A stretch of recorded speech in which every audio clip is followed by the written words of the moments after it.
ఏమి నా పుణ్యము నీ మాల వేసే మోక్షమొచ్చే ఎంతమందికుంటుందయ్యా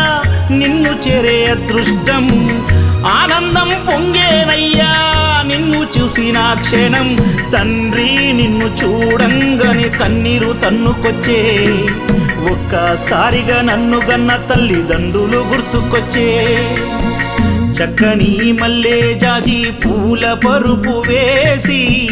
బంగారు ఊయల గట్టి ఊయలూపనా